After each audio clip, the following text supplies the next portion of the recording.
नमस्कार, मैं शिव प्रताप और आप देख रहे हैं देश हित खबर। शपथ ग्रहण समारोह में 72 मंत्रियों ने शपथ ग्रहण लिया, जिसमें 61 मंत्री बीजेपी के और 11 मंत्री सहयोगी दलों के रहे।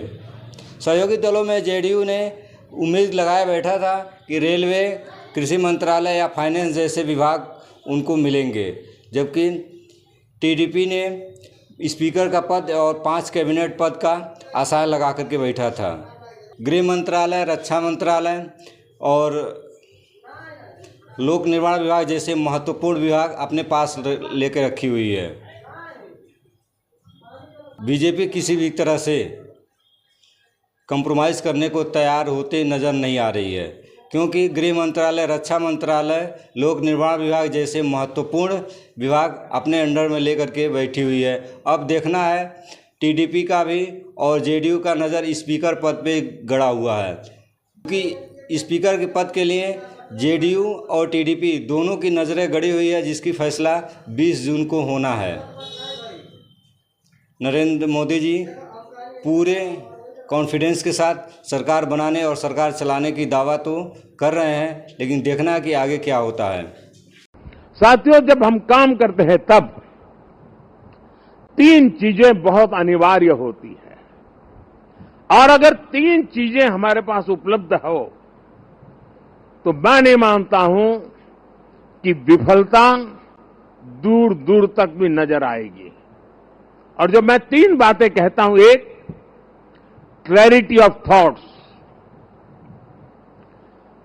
जहां तक इस सरकार का सवाल है, मैं मानता हूं कि कोई उलझन नहीं है।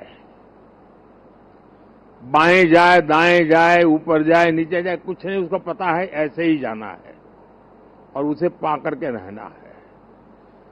इतनी क्लैरिटी ऑफ थॉट्स किसी भी काम की सफलता के लिए सबसे पहली जरूरत होती है।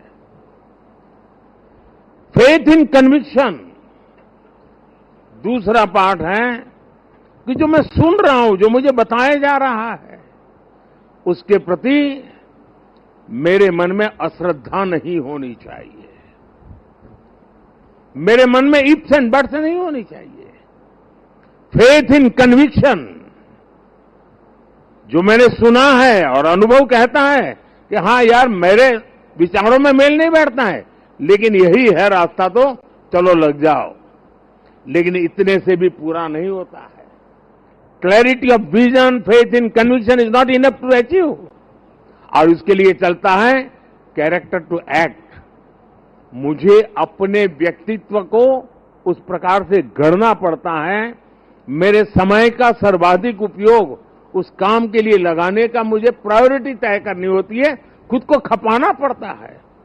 मेरा शरीर, मेरा मन, बुद्धि, सब कुछ मेरा कैरेक्टर टू एक्ट, उस काम को पूर्ण करने वाले कैरेक्टर के रूप में अगर निकलता है तो मैं परिणामों को प्राप्त कर। मेरी टीम के पास ये सब कुछ संभव है दोस्तों। हालांकि 400 पार का नारा लगाने वाली बीजेपी 300 पार भी नहीं कर पाई। कहानी और कथनी में काफ़ी अंतर होने के कारण जो दृश्य सामने आ रहा है, इसमें तो यही नज़र आ रहा है कि सरकार देखिए कब तक चलती है। कांग्रेस अध्यक्ष श्री राहुल गांधी ने बीजेपी पर हमला बोलते हुए कहा कि अब जनता अब नफरत नहीं चाहती, मोहब्बत चाहती है। उत्तर प्रदेश अमेठी और रायबरेली ने बीजेपी को रास्ता दिखा दिया।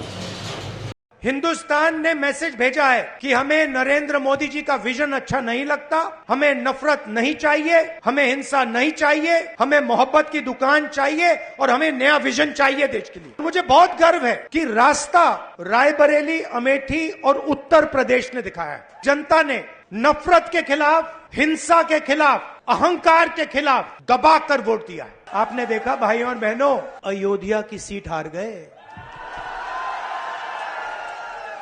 सिर्फ अयोध्या में नहीं, वाराणसी में जान बचा के निकले हैं प्रधानमंत्री।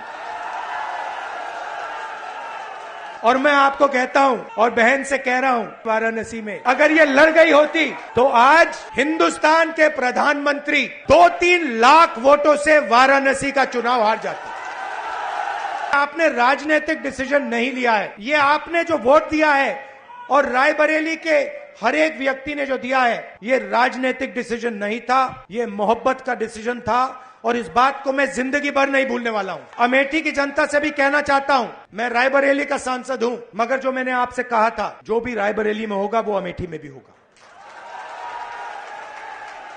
तो आप सबको मैं दिल से धन्यवाद करना चाहता हूं। आपने हिंदुस्तान की राजनीति बदल दी और आपने पूरे देश को मैसेज दिया कि हम नफरत के खिलाफ हैं, मोहब्बत की दुकान खोलेंगे और देश की राजनीति बदलेंगे।